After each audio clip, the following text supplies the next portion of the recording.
بسم اللہ کی کچھ اور فضیلتیں بھی آپ کے سامنے عرض کرتا ہوں۔ نبی پاک صلی اللہ علیہ وسلم کے زمانے میں آپ علیہ السلام کھانا تناول فرما رہے تھے، اور ساتھ ہی میں ایک اور صحابی وہ بھی کھانا کھا رہے تھے۔ ابتداً کھانے میں بڑی برکت ہوئی، لیکن بعد میں برکت ختم ہوگی تو آقا علیہ السلام نے فرمایا تم میں سے کسی ایک نے بسم اللہ نہیں پڑھی، بسم اللہ نہ پڑھنے کی وجہ سے کھانے میں شیطان شامل ہو گیا تھا اور وہ کھانا کھاتا رہا۔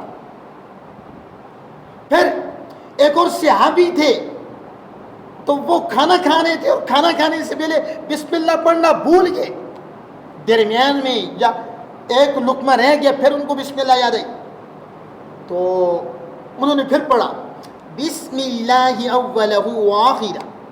حضور علیہ الصلوۃ والسلام مسکرا دیے، آقا مسکرائے اور مسکرا کے فرمایا کہ جب تک تم نے بسم اللہ نہیں پڑھی تھی اس وقت تک شیطان تمہارے ساتھ کھانے میں شامل تھا۔ جیسے ہی تم نے بسم اللہ پڑھی، جو اس نے کھایا تو سارا اس نے قے کر لیا، الٹی کر لی۔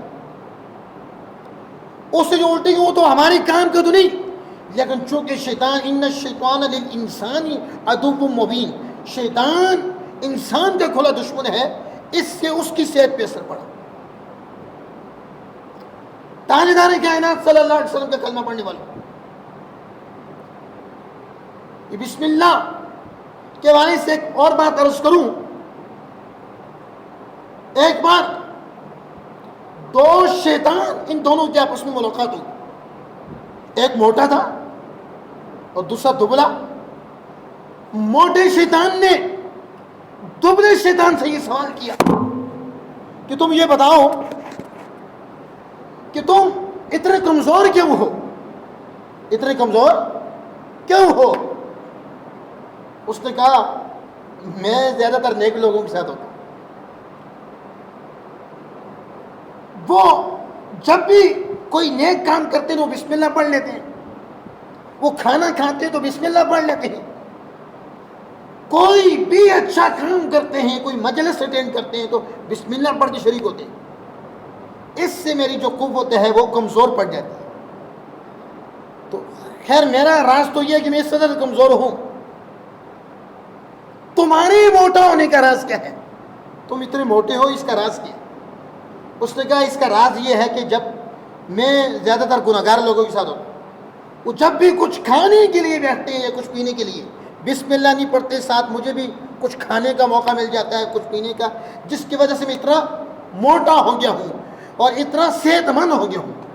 تو اب کھانا کھانے سے پہلے بسم اللہ پڑھیں گے تو اس سے شیطان کی قوت میں کمی آئے گی، وہ کمزور ہوگا، وہ طاقتور نہیں ہوگا، وہ مستحکم نہیں ہوگا، وہ موٹا نہیں ہوگا، وہ فربا نہیں ہوگا، بلکہ وہ دبلا ہو جائے گا۔ اس بسم اللہ کی اتنی برکات، نبی پاک صلی اللہ علیہ وسلم نے بادشاہوں کے نام پہ جو خط لکھے تھے، خط آپ نے پرویز نامی بادشاہ کے نام پر بھی ایک خط لکھا مکتوب، آپ نے ہرکل کے نام پہ بھی خط لکھا، تو اس خط کے شروع میں اللہ کے حبیب بھی بسم اللہ لکھا کرتے تھے، بسم اللہ الرحمن الرحیم۔ سلیمان علیہ السلام نے ملکہ بلقیس کی طرف ایک خط لکھا تھا، یہ سبا کی جو ملکہ تھی، سبا یمن میں بستی ہے اور اس بستی کا نام سبا ہے، سین با الف، اور قرآن مجید کی ایک پوری سورت کا نام سورہ سبا ہے۔ اس بستی کا پورا واقعہ سورہ سبا میں آیا، تو اس کو اپنا تابع بنانے کے لیے حضرت سلیمان نے خط لکھا تھا علیہ السلام، اور اس خط کا آغاز ان الفاظ کے ساتھ کیا، سورہ نمل پارہ نمبر 19 آیت نمبر 30، اِنَّهُ مِن سُلَيْمَانَ، یہ سلیمان کی طرف سے، وَإِنَّهُ بِسْمِ اللَّهِ الرَّحْمَنِ الرَّحِيمِ، اور سلیمان اللہ کے نام سے شروع کرتا ہے جو اللہ رحم فرمانے والا، بہت مہربانی فرمانے والا ہے۔ تاجدار کائنات صلی اللہ علیہ وسلم کے غلاموں، اس بسم اللہ کی اتنی برکتیں ہیں کہ سیدنا فاروق اعظم رضی اللہ عنہ اپنے ایک نجی محفل میں دین کی گفتگو کر رہے تھے، عامر معدی کرب کھڑے ہو گئے، انہوں نے کہا کہ عجیب بات ہے، آپ نے بسم اللہ کے فضائل نہیں بتائے، آپ نے ان سے کہا کہ تمہیں بسم اللہ کی فضیلتیں یاد ہیں، تم بسم اللہ پڑھو. اس نے کہا ایسا ہوا کہ پڑ چکا تھا، بارشیں ہو نہیں تھی، فصلیں تباہ و برباد ہو رہی تھی، میں رزق کی تلاش کے لیے گھر سے نکلا. میں ایک جنگل میں پہنچا، وہاں دیکھا خیمہ ہے، خیمے میں ایک بوڑھا بابا بیٹھا ہے، کمزور بوڑھا، اور ایک حسین لڑکی ہے، اور اس کے گھر میں طرح طرح کی چیزیں پڑی ہیں. اب میں نے اس بوڑھے کو کمزور سمجھ کے، اس بوڑھے کو کمزور سمجھ کے میں نے کہا یہ میرے حوالے کر اور یہاں سے نکل. اس نے کہا تو مہمان، اگر تو چاہتا تیری مہمان نوازی کروں پھر بتا، تجھے مدد کی ضرورت ہے پھر بتا، کسی چیز کی ضرورت ہے پھر بتا، یہ کیا کہ جائز، میں اپنے گھر میں موجود ہوں اور تو مجھے یہ کہہ رہا جانے کا، بتا. خیر اس نے پھر دوسری بار کہا، تیسری بار کہا کہ اس کو کمزور سمجھ کے نہیں تو اس کو مار دوں گا میں. کیا تیسری بار دونوں لڑ پڑے. وہ دیکھنے میں تو بڑا کمزور لگ رہا تھا، بہت کمزور لگ رہا تھا، بوڑھا تھا، ضعیف تھا، یہ کڑیل جوان تھا. لڑائی ہوئی، اس بوڑھے نے اس کو اٹھا کے نیچے پھینک دیا. لڑائی سے پہلے چونکہ بوڑھا حق پر تھا، اس نے بسم اللہ بھی پڑھ لی تھی، بسم اللہ پڑھی، اور قریب تھا کہ اس کو وہ مار دیتا، چونکہ یہ اس کو بے گناہ نقصان پہنچانا چاہ رہا تھا. اس نے کہا مجھے معاف کر دے، غلطی ہوگی، اب ایسی کوتاہی میں نہیں کروں.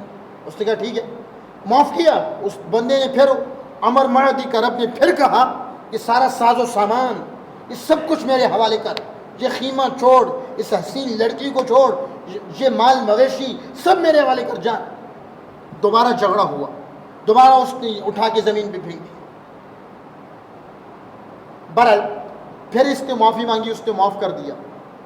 اب پھر تیسری بار اس بندے نے پھر کوئی پہلے والی بات کہی کہ سب کچھ میرے حوالے کر، یہ ساز و سامان، یہ حسین لڑکی، یہ مال مویشی اور یہ خیمہ.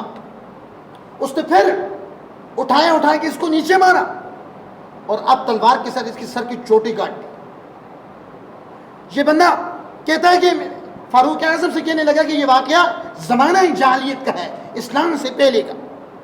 1 سال تک میں اس بزرگ کی خدمت میں رہا، اس سے میں نے اس طاقت کی حقیقت پوچھی. اس نے کہا کہ میں بسم اللہ الرحمن الرحیم پڑھا کرتا ہوں، بسم اللہ کی اتنی برکتیں ہیں. تاجدار کائنات صلی اللہ علیہ وسلم کا کلمہ پڑھنے والوں، ایک بار ایسا ہوا کہ ایک مبلغ نے، اللہ کا پیغام پہنچانے والے نے بسم اللہ کی برکتیں بتائیں. ایک جوہتن لڑکی تھی، اس نے وہ سنی تو وہ مسلمان ہوگی، وہ جوہتن لڑکی مسلمان ہوگی.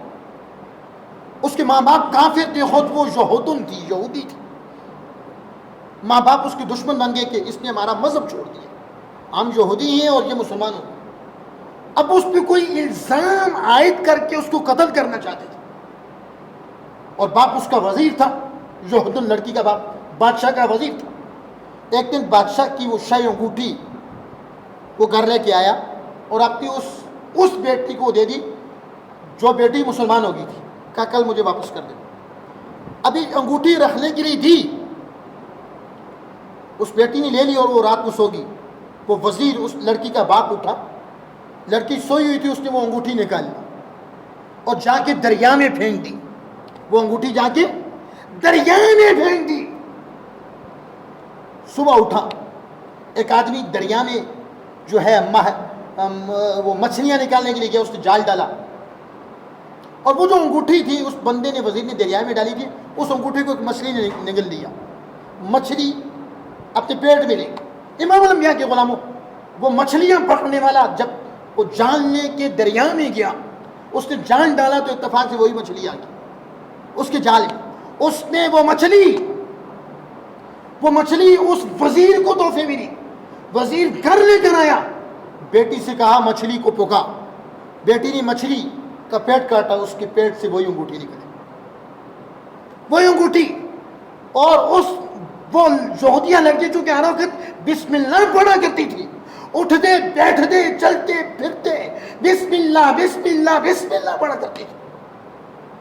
تو اس کی برکت اس نے دیکھی. اب مچھلی تیار ہوئی، اس نے باپ کے سامنے رکھی، کہا انگوٹھی لیا. کیا لیا؟ اس نے بسم اللہ الرحمن الرحیم پڑھی جا کے باپ کی سمجھا. وہ حیران رہ گیا کہ یہ وہ انگوٹھی تھی کہ رات کو جب بیٹی سو رہی تھی وہ اس کے ہاتھ سے بھی نہیں نکال کے دریا میں پھینک دی تھی. اب وہ دریا سے اس کے ہاتھ اس کے پاس کس طرح پہنچ گئی؟ لیکن وہ جو ہوتی تو نادان تھا، اس سے کیا خبر؟ یہ بسم اللہ الرحمن الرحیم پڑھنے کی برکتیں تھی، بسم اللہ کی یہ برکتیں تھی. تاجدار کائنات صلی اللہ علیہ وآلہ وسلم کا کلمہ پڑھنے والوں، یہ بسم اللہ اگر آپ کوئی جانور ذبح کر رہے ہیں اس کی اتنی برکتیں ہیں. ہمارے یہاں تو عام سا لفظ بن گیا ہے، کوئی کھانا کھا رہا ہو دوسرے کے آؤ جی کھانا کھاؤ جی بسم اللہ کرو، جبکہ یہ کہنا درست نہیں کتابوں میں لکھا ہو. بسم اللہ کا مطلب کیا کہ اللہ کے نام سے شروع. وہ جو کھانا کھا رہا ہے وہ تو بسم اللہ کا، وہ آپ کو کھانے کا کہہ رہے ہیں. آپ دعائیہ کلمات کہ بارک اللہ، اللہ تمہیں برکت دے، یا آپ جو کہ بسم اللہ پڑھ کے آپ کھاؤ. یہ جواب تو نہیں کہ بسم اللہ پڑھو، یہ منع ہے اور میں نے باقاعدہ پڑھا کتب امام الانبیاء کے علماء. ایسے ہی آپ جانور ذبح کریں، جان بوجھ کر کوئی بسم اللہ نہیں پڑھتا، جان بوجھ کر کوئی بسم اللہ نہیں پڑھتا، وہ جانور حلال ہو کر بھی حلال نہیں ہے. وہ جانور حلال ہو کر بھی حلال نہیں ہے. اگر کوئی جان بوجھ کر بسم اللہ چھوڑ دے، بسم اللہ اللہ کو یہ تکبیر پڑھی جاتی ہے نا، پوری بسم اللہ تو نہیں پڑھتے. بسم اللہ الرحمن الرحیم کیوں نہیں پڑھتے؟ رحمان میں اللہ کی رحمت کا ذکر ہے، رحیم میں بھی اس کی رحمت کا ذکر ہے، پر اتنا پڑھا جاتا ہے بسم اللہ اللہ.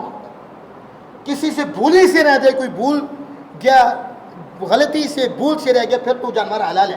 لیکن یہ مسئلہ سن لیں، کوئی شخص جان بوجھ کر جانور ذبح کرنے سے پہلے بسم اللہ چھوڑ دے، وہ جانور حلال ہو کر بھی حلال نہیں ہے، چونکہ اس نے تکبیر ہی نہیں پڑھی.